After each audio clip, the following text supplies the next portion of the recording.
Good. We're back to the Dvar Malchut words of royalty that the Rebbe Lubavitcher Rebbe said in 1991, talking about this week's Torah portion. And what we ended up with yesterday was that for sure our efforts and our prayers are have results. God listens to our prayers, He reacts to our prayers, and despite the fact that we see in our next week's Torah portion exactly the opposite. What's the exact opposite? One of the things is God promised He'll give the Jews all of the land of Israel. Moshiach will build all the land of Israel. As it is up to date, we have not received the entire land of Israel that God promised to Abraham. God promised to Abraham 10 nations, and to date we have only received 7 of the 10 areas that God promised Jewish people in the time of the Moshiach. The non-Jews will willfully and joyously give us those other lands so that we can say bring the Creator into the creation, and that everyone will benefit from it. And it says, "Oh yeah, He promised it. Really? I mean, He promised this to Abraham. This was like 4,000 years ago. Come on, I mean, you wait for a bus is going to come. Somebody promises is going to pay you off, and he doesn't pay you off for like a year, 2 years, so you can, come to your senses. Stop calling the guy up. He's not going to pay you. He changes his address. He changes that. You wait for 100 years. Here we've been waiting 4,000 years. Come on, Jews, wake up. You're not going to get it, right? This is wrong. You definitely are going to get it. And why God is delaying it so long, we'll find out. That's not our problem. Our problem is don't give up. It's going to come. God is not comparable to a bus coming or somebody paying off a debt. God doesn't owe us anything, and nevertheless, He's going to give us everything. And one of the things He's going to give us is the land of Israel. That's it. We don't want to rule over the world. We're not interested in ruling over the gold mines in whatever it is, Africa, or whatever it is, uranium mines, and whatever it is in Zanzibar. We're interested only in one thing: the Holy Land that God promised us. That's all we're interested. It says, okay, good, but come to your senses, man. 4,000 years, it's not going to happen. He says, well, and I got a proof it's not going to happen. What? Moses prayed to God. Nobody was holier than Moses. No one did more for the Jewish people and for God than Moses. Nobody defied nature and suffered more because of it than Moses. All the Jewish people made, maybe you could say King David, but suffering, and the Jewish people, they let Moses down, they let God down, they let everybody down, and nevertheless, Moses still kept at the head. And Moses said, "Okay, God, listen. At the end of the 40 years, right? I took the Jews out of Egypt. The Jews are a very difficult people, God. I mean, who knows better than you? They did all sorts of troubles, and I was with them. Listen, do me a favor. Let me go into the land of Israel. Just go through border control, huh? What do you say, God? It's no big deal. You took the Jews out of Egypt. 3 million people you took out of Egypt. You just, going over borders is not such a big problem for you, God. Let me go into the land of Israel." God said, "No." Okay, listen. Let's do it like this, God. Listen, let me go into Israel because on the merit of my father, no. My mother, no. Merit of my brother, no. 515 prayers Moses prayed to God that he should go into the land of Israel. And every time God said, "No, I'm not going to let you go. Forget it." And finally, God said, it's going to be next week's Torah portion. God said, "Stop it. Stop it. I'm not going to let you go. You can pray 5 billion prayers. I'm not going to let you go. I made a decision. I'm not going to let you go." So, okay. If God did not answer Moses' prayers to this very day, when did Moses pray? 300 years ago. He didn't answer Moses' prayers. For sure, He's not going to answer my prayers, right? Says the Rebbe, wrong. Wrong on both cases. First of all, God is answering Moses' prayers, just not in the time when Moses wanted. Moshe's prayers stand. It says Yotzim is that comes that the prayer of Moses, it stands forever, and it has an effect. Rak lo b'zamanahu, it just didn't have an effect back then. Ela la'achrei zaman, but only after time. Kishetavo agula, when there will come the future redemption. And Moses go Rishon will go Achron, and Moses will be the first redeemer and the last redeemer. He will bring all the Jewish people into the land of Israel. He'll be one of the souls in the Moshiach. Moshiach is going to come from King David, and Moses was a Levite. He wasn't from there. So it says the soul of Moshiach is going to contain both aspects. And you can ask not only just on Moses. If you got any idea, I mean, I don't have any idea. The millions of Jews that prayed to God to help them, to save their families, and their parents, their children, their wives, this were massacred in front of their eyes, and they had to see the loved ones starving to death and starving from thirst and from this, and walking from Spain to who knows where, looking for them in Portugal. They evicted them again, and then they evicted them from France. They evicted them. The Jewish people had to wander around all these weird places, and everybody's just killing them. Right to this very day, it's been going on. Right, but think of all of the generations that this is happening, and all the prayers that were unanswered. Says the Rebbe, they're not unanswered. All of these prayers will be revealed, and we'll realize that it was worthwhile. How this is going to be, I have absolutely no idea. And if you ask me, if it wasn't like the Rebbe saying it, I would say that it's more than it's cruel. It's blasphemous to say that. Okay, God sometimes lets people suffer. It's okay. So you suffered for 4,000 years. What's the big deal? By God, it's nothing. What type of a God is that? Who wants to worship a God? Suffering is nothing, right? You can understand. You cannot blame the people nowadays that don't want to be religious. I can't blame them. There's a million good reasons not to be religious. A million good reasons. There's only one reason to be religious, and they're not religious because you're a Jew. That's all. Like I say, I put tefillin on people. I go every day, about a half an hour to a nearby public place, and I put tefillin on people. I ask people to put on tefillin, and usually it puts on. I mean, within a half an hour, it's just miraculous. Though 5 people, 7 people, sometimes 15 people. They just and sometimes people say, "Why should I do that? Why should I put on tefillin?" And I tell them, Jews have been putting on tefillin for more than 3,000 years. There's not one of them that understands why.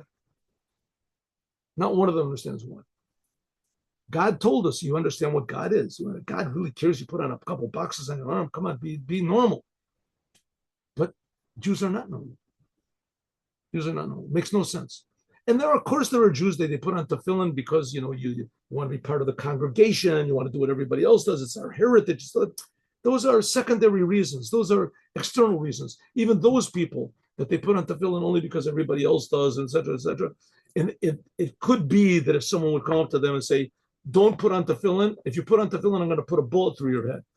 He'll think for a couple of seconds. 1 second. What do you thought? A normal person would say, okay, leave me alone, right? If you eat that pickle, I'm going to put a bullet through your head. I'm not eating it. Okay, I'm going to take that parking place. I'll put a bullet. Right? You put on those tefillin, I'm going to put a bullet through your head. I'll think for a second. What are you talking about? I'm serious. Oh, okay, I see. But person feels somehow or other that the tefillin are somehow or other totally incomprehensible what they are. Makes no sense whatsoever. And that's the Jewish people. It says that's the whole idea of Moses revealing this and drawing all the Jewish people into the land of Israel, above understanding, above logic, above time. Al Pizeh, according to this, now we can understand what is this teaching for all of our generations. Moses began his prayer. And he said, this is next week, you have begun to show your servant. Moses started, and then he began to pray.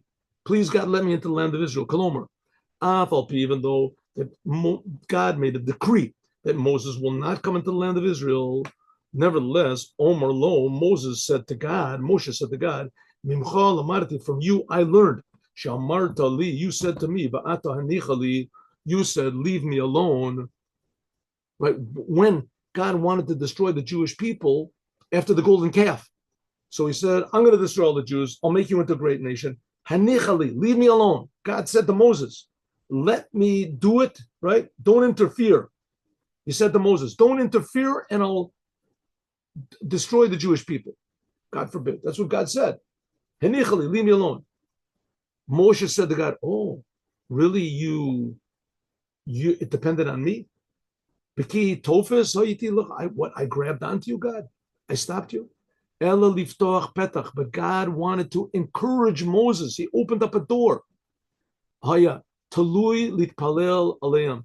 It depended, should be, I'm sorry, that in me depended to pray for them.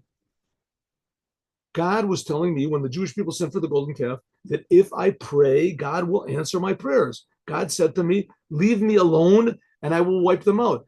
Moses said, oh, it depends on me, then I'm not going to leave you alone. If so, the same thing, so I thought now that also now it depends on my prayers. Let me into the land of Israel. No one can stop you, God. If you forgive me, at the Gezerata, and you negate your decree. What happened? Moses struck the rock because he wanted water for the Jewish people. The Jewish people were suffering from thirst. He struck the rock. He should have spoken to the rock. Okay, but the first time he struck the rock and water came out.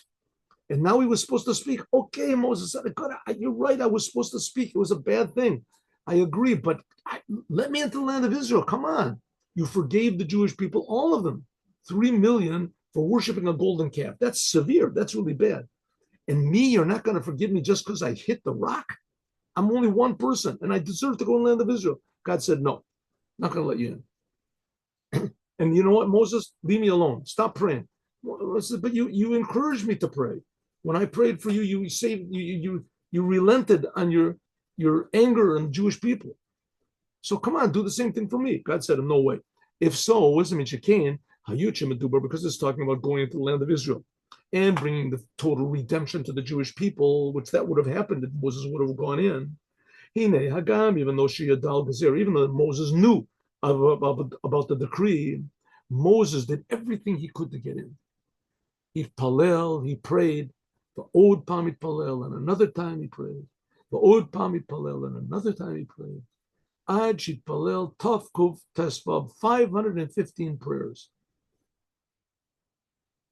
Or a prayer that went in, how do you say that it was sincere, choder, that permeates all of the 15 times and 500 levels, 15 times the 500 levels of the Seder Shtalshel.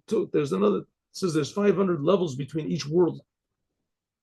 In other words, Moses prayed all these prayers to permeate all of the levels of reality, bein rakia l'rakia, between one level of another, as maybe somehow or other I can affect some angel or something like that, and that will be the door. God will let me come into the land of Israel. Now you can also ask the question, why did Moses so much want to go into the land of Israel? So I said he wanted to come in to do the commandments. And outside of Israel, you can't do all the commandments. And the commandments that you do don't have the same effect. When the Jews are in Israel, there's going to be the Holy Temple. There's sacrifices. There's all the laws dealing with the Holy Temple. There's the agricultural laws that Moses would be in the desert. They don't apply. And Moses wanted to go for the command. That's how powerful the commandments are. Moses said, "I just want to go." And God said, "No, I'm not going to let you do it." Why? So even though that Moses knew that God wasn't going to let him, but he didn't give up.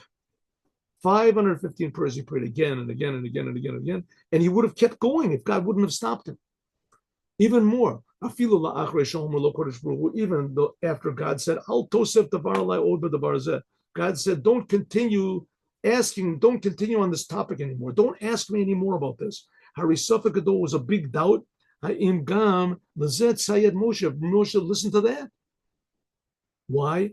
Shekain haklalu, because it says kol ma she'omar balabayat, everything that if you're a guest by someone, so you have to do everything your host tells you except for leave.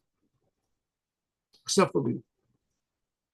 If a host tells you got to leave my house, get out of my house, you don't have to do it. I'll do anything except for that. It's okay, anything except then go in the basement, sit in the corner. That I have to do. I have to do. Don't ask, don't talk, don't do that. I have to do. You want to leave, you leave on your own.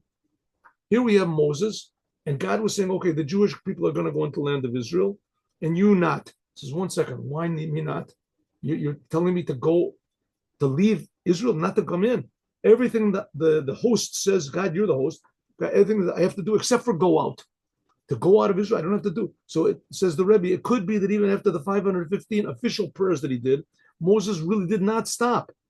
If so, afilu kashabalabayit, even when God, the true host, right, the true house owner, God, he commanded Moshe to go out. Don't continue praying for this anymore. It's logical to say, Mistaber Lomar, that Moses, Masar and Nafsho, that Moses sacrificed himself. And he continued to ask and to pray to come to the land of Israel. Now you have to realize here, the Torah, it makes it a small thing. It seems like it's understandable. Oh, Moses talked to God, it's just that God is my next door neighbor, right? You want to see God every Tuesday, Moses' lawn or something like that. The Torah made God like a person. Moses is arguing with him. He's talking like this. Moses convinces God, right? Moses makes God change his mind. Abraham says, come on, God, don't struggle. God is like a person, right? A big person, a great person, right? It's not so. God has that aspect that you can talk to God. God gave the Torah, those things that God wants. God wants us to pray to him, wants us to talk to him. God spoke to the Jews. But God is the creator of all being. He creates the heavens. He creates the earth. Like I say, you see an angel, you go crazy. How much more so God? And nevertheless, Moses said, you can do what you want to, God. You can destroy me. You can wipe me out. Second, you don't have to destroy. God doesn't have to destroy a person. Just stop creating it. Just stop creating. You can do it. And Moses, okay, but all the time that I'm alive, I want to go into the land of Israel. And also, the Dvar Lo, it wouldn't harm any other Jew. Yoshua ben Nun, that God said before that Moses was not going to take the Jews into Israel, only Joshua. So if Moses wanted to go into Israel, so that would mean what was going to happen to Joshua? Huh? Who would do that? Moses said, listen, I don't want anybody to get harmed by this. God could have said, you know what, Moshe, listen, you got on my nerves. You're not going in, and Joshua's also not going in, okay? If you keep asking me, then I'm going to tell your all your friends aren't going to go in, and your family, anybody you know, I have your telephone book there, none of them are going to go in, right? Go on, let's see, ask another time. Huh? Moshe says, oh, come on, God. See, I told you. I thought that's it. Moses didn't care. Moses said, listen, please, I want to go into the land of Israel. Make it in a way that nobody gets harmed. Do whatever you want. But please, God, let me in. And God said no. 515 times. It says, if so, we see from this, the stubbornness, we have to have the same stubbornness. Even if it was in the ability of God, that by means of his prayers, he could go into the land of Israel. And certainly he could have done this. Why? Because we see that if he prayed, and God listens to the prayers of every tzaddik. So for sure he should listen to the prayers of Moshe. But because Moses was a true shepherd of the Jewish people, and he was a true teacher of the Jewish people, Rebbe Amiti, he taught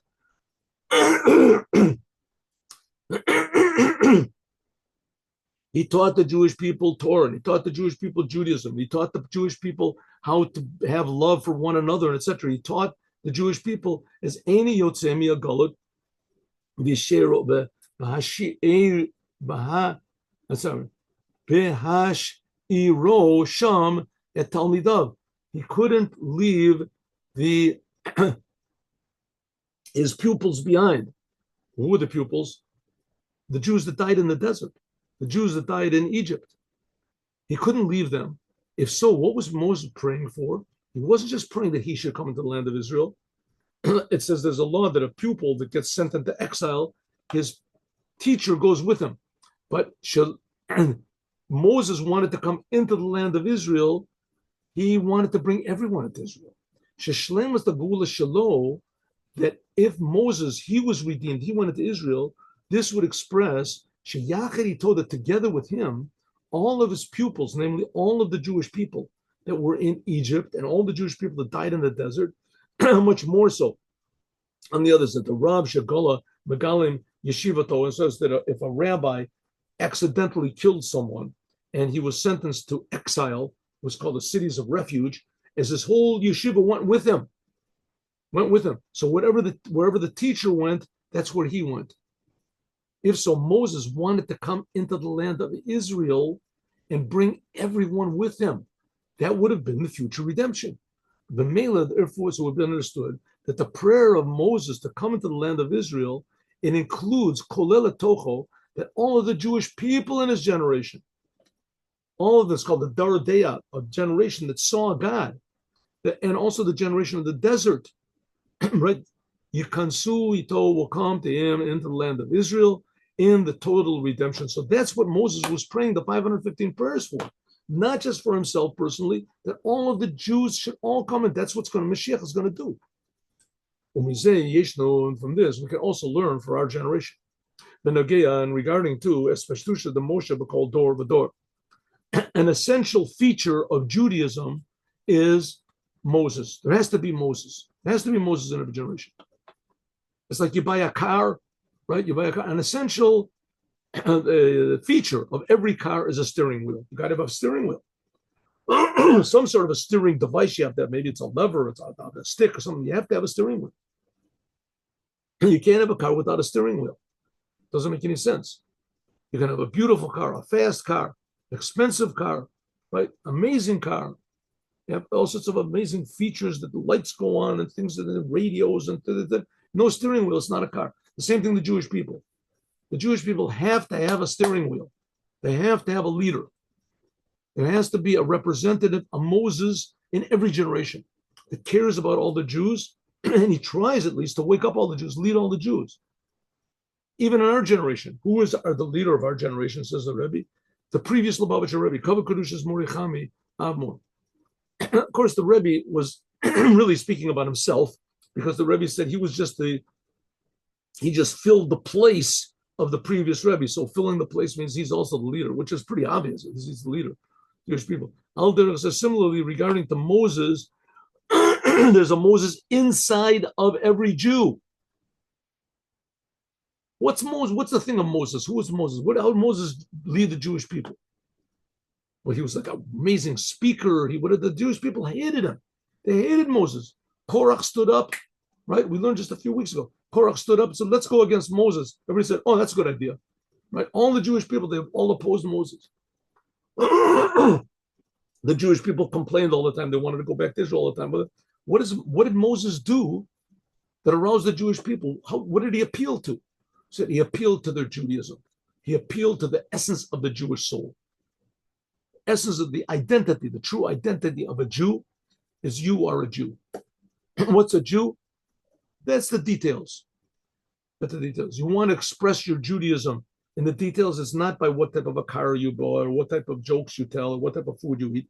It's doing the Torah and the commandments. That's expression of Judaism. That's the expression of Judaism. But the essence of Judaism is total self-sacrifice for the Creator. Whatever the Creator says. And Moses was the one that aroused that in everybody. And everybody has that little point inside of them. True self-sacrifice. Moshe just was, he personified self-sacrifice. He personified Torah, the essence of godliness in the Torah. That was Moses. And so every Jew has a little Moshe inside of them. Without the Shemali had bet al tefillot v'bakashot shahayu harachav, notwithstanding all the prayers and the requests and that you did up to now, supplications for God. Come on, God, enough exile, right? Grandpa's sick, save Grandpa. Bad news, Grandpa died. Come on, God, I prayed to you, right? What happened? Jews have been praying all the time. You ever hear of the Holocaust? No, I never heard of it. Wait, Jews prayed. You don't know what the prayers the Jews had, and God let everybody down. It says, okay, whatever it was up to now, that's up to now. I don't know. That's God's consideration. I don't know. It doesn't make any sense to me. But I know I'm a Jew. Whatever was up to now, it didn't touch my Judaism. It touched my body, it touched my soul, it touched my whatever you want to, but my Judaism, my essence, it didn't touch. And that's what Moses arouses. Therefore, doesn't make any difference what happened up to now. Tzorchem od pam, you have to request again and again. You have to pray and request from God. Ad matai, how long is it going to be this exile? Doesn't make any sense. Uberura davar, it's clear. It's clear that God always answers prayers. And God answers prayers. He should answer prayers immediately. Take up a miyad mamash immediately. Like matnat chinam, giving a free gift. That's next week's Torah portion. Et chanan. Chen means to give a free gift. In chanun, to God, accept a free gift. Saying, God, please redeem the Jewish people. Why? Just do it. Just do it. I'm not giving you any reasons. If I give you a reason, you'll give me a counter reason. Right? The Jewish people suffered. Yeah, the Jewish people also succeeded. Okay, well, the Jewish people learned Torah. Yeah, but they also, made up all sorts of idolatry and atheism. Okay, but the Jewish people, they're brave. Yeah, but there's a lot of them that are cowards. Jewish people are honest. There's a lot of them that are. Forget about the reasons. Forget about the reasons. Just, God, you're good. Give a free gift. That's what we just finished learning about. Chesed, remember, God's love. Shalom be'erech la'avodah. Give us a gift that's not commensurate to what we've done up to now. Right? Give us a gift that even all the suffering in the world cannot earn. Something that's higher. That's the geula amitit v'shlema. That is the true redemption by means of the Moshiach. Goel Rishon u Goel Achron. The first redeemer is the last redeemer. All the Jewish people will all come to the land of Israel. In the Geula Anitzis, in the eternal, they say, all-encompassing redemption of the Jews. The Moses inside of every Jew will wake up. And even more, it'll wake up in the third temple. We'll have the third temple, and the third temple will also be eternal. We'll make this physical world into an eternally good place. It says that the third temple is already built, Muchan Ubane Lamala, it's already there and revealed. We had this before. It's in a Gemara in Sukkot and everything. I read yesterday that says that there's Maimonides says that we have to build a temple, and Maimonides is always right. Anyway, whatever he says is always right. Even if everybody disagrees with Rambam, Maimonides, what he says is always right. Maybe it's right on a spiritual level. Anyway, it says let's take it face value. Maimonides says that the third temple will be built by us. Moshiach is going to build it. That we have to build it. It's a command. We have to build the temple. Moshiach is going to do it. Everyone agrees only Moshiach is going to do it, but it depends how. One opinion is that Moshiach is going to encourage us to do it. Another opinion is no, God's going to do it. God's going to do it. So the Rebbe said there's different opinions that how do you say that harmonize these different opinions. One of them is that we'll build it, but the spirit of the holy temple, the holiness, that's going to be a gift from God. That's one opinion. Another opinion is that God's going to bring the building down, but we're going to bring up the gates. It says that the gates of Nicanor, they got hidden. They sunk into the earth. Another opinion is that we're going to build it by means of the work we've done in the last 2,000 years of exile. That's the work we've done. However it is, it's all ready. Indians, this strengthens also that we are found now in the time of a triple house. Third temple, we're finding a triple. What's 770? 770 is a Beta Knesset, is a place of prayer. Beta Midrash, a place of learning. That's the yeshiva of Chabad, is also in the place where they pray. And Beit Masim Tovin, it's a place where they decide to do good deeds. The Gemilas Chasadim, and give charity. And especially from the previous Lubavitcher Rebbe. And Moses, that he was the Moses of our generation. Shehu me'en v'achana. This is like a preparation for the third holy temple. She'avhu bayit mishlosh. This is also triple. A bayit, a place where they pray. The holy temple was a place of prayer. Is a place of Torah. What do you mean Torah? There was the high court was there. The Sanhedrin was in the outer. What is it? The courtyard of the temple. Lishkat Agazit said. Ubeit Gamil Chasanim was a place of kindness. God was revealed there. That's the idea of the sacrifices that brought blessing to the whole world. Okay, let's go.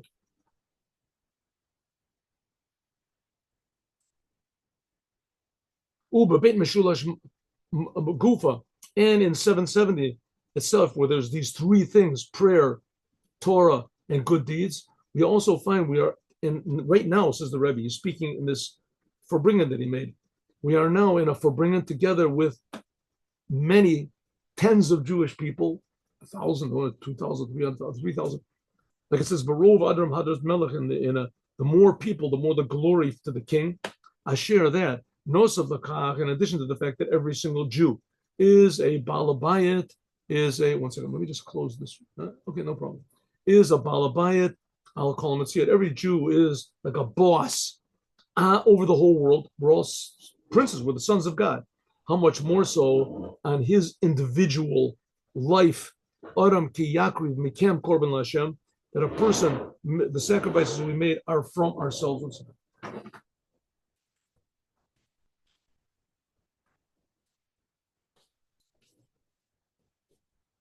That each Jew is a holy temple, and we have the sacrifices from ourselves, our own animal soul, that we can bring closer to God. The word to make sacrifice is korban, the same thing as the koreb. We can come close to God by means of our controlling ourselves to do good and turn from bad. By means of this, are you makriv et kol inyani olam? By means of this, you make closer everything in the world, mineral, plant, animal, human, to God, shekololim bo, that are inside of him. Every person includes inside of himself a human being, and also an animal, and also a plant we grow, and also mineral, our bodies. You make your individual world. Every person is a microcosm. You make yourself into closer to God. So this will even be more, will be expressed by when there's a lot of Jews together, not just one Jew, and they're all found together in unity. And that love and unity between the Jewish people, this negates the reason for the exile. So automatically will be negated when the cause is negated, so the result, namely exile, will be negated. Loving every Jew means to see something good in every Jew. If nothing else, then every Jew is a Jew, and then you see a Moses inside of every Jew. But fraud, and especially when now we're on a meritorious time. We're on Shabbat Tisha B'Av. When the Rebbe was speaking, it was Tisha B'Av, but fell on Shabbat, so they didn't fast. In the time of the prayer of Mincha, and the Mincha is, it says that that's the time when the Moshiach was born, on Mincha of Tisha B'Av. In addition to that, the soul of Moshiach came into the world. In addition to this, we are now in Tav Shin Nun Aleph. The Rebbe was back there in 1991, is Tav Shin Nun Aleph, and now we are on Pei Hey. Soon it'll be Pei Vav, so we can make up our own. It says it will be Shanat, the year, Niflot, miracles, Erenu. I will show you. So let's make up our own. Instead of Niflot, we're in Pelot, that's Pei. So the Shanat, Palaot, and Hey, Palaot, HaMashiach, Palaot HaMashiach. Or next year, I hope Mashiach is going to come before then. Next year, as will be Palaot Ve'Geula. Made it up. In any case, forget about these, despite all these hints that we've had, and all the initials that we have, and all the signs that we have, and Mashiach has not come, soon Mashiach will come, and he'll make up his own initials, whatever, to show. Ad Sheniflot, there'll be miracles of the future redemption, niflaot. In our generation, it's plaot, miracles which are above anything we could possibly imagine. Like it says, the days we went out of Egypt, there were miracles. God said, you haven't seen miracles yet. I'm going to show you miracles that'll make the miracles you went out of Egypt look like regular, normal things, like the cartoon before the main feature. When we call that, from this, we can understand that now, in our place, in this place, we are very, very, segulim. This is the most propitious times. This is the most, choice times to bring the Mashiach. Where all Jews are all together, in 770. How much more so? We're on the 11th day of Menachem, that's connected to the 11th day of Chorev. Okay, the Rebbe is talking about all these different numbers with the month of Av, etc. Okay, let's go over here. So, He's talking about these different dates that they were in, and we haven't reached those dates yet. So let's go over here. It says,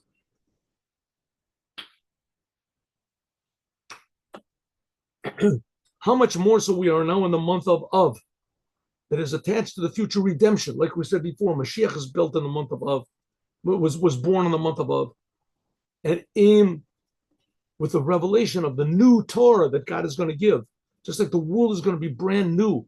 Every second we'll see it's brand new. The whole world is new. The same thing we'll see that it's like the Torah is being given to us right now, brand new, a new Torah.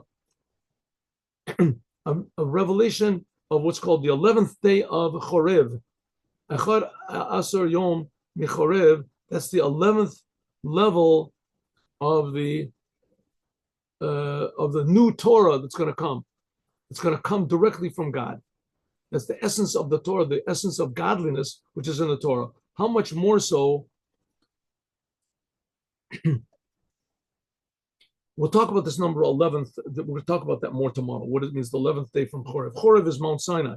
And 11th days from that, as Moshe started explaining,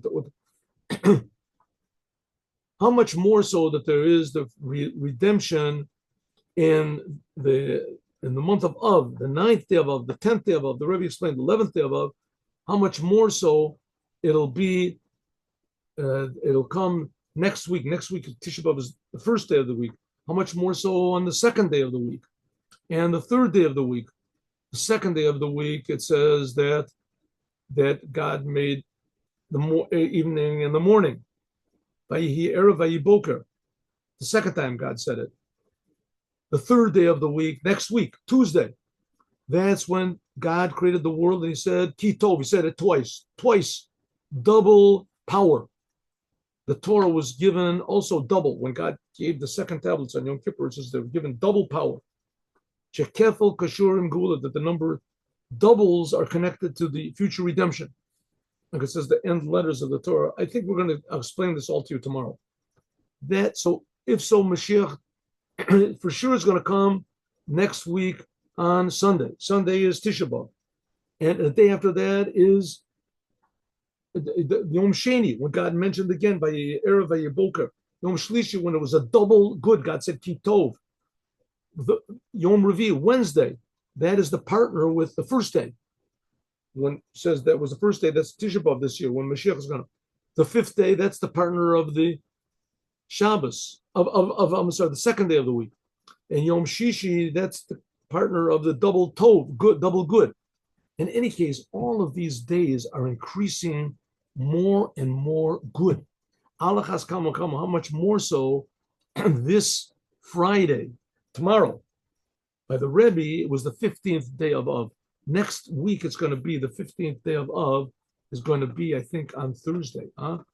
When it will be, it says the 15th day of the month, the moon is going to be full of the month of Av, and Jewish people, they are similar to the moon, and they are going to be renewed like the moon. So what did the Rebbe do over here? He said Mashiach is supposed to come for sure on Tisha B'Av, and the days afterwards are only going to be increasing more and more good, and we can find a sign of increasing good in every single day of the week, and especially the day of the month. When we get to the 15th day of the month, that's the Tu B'Av. That says that was the happiest day of the year for the Jewish people. Tu B'Av, when the moon is full. That's a sign that God completely, totally forgave the Jewish people, and only happiness and joy. That was the day that they made matches for marriage on the 15th day of Av. Happiest day. So we'll see that all of the pain and suffering we've had and all of the delays that we've had should not in any way take away our enthusiasm for bringing Mashiach in immediately.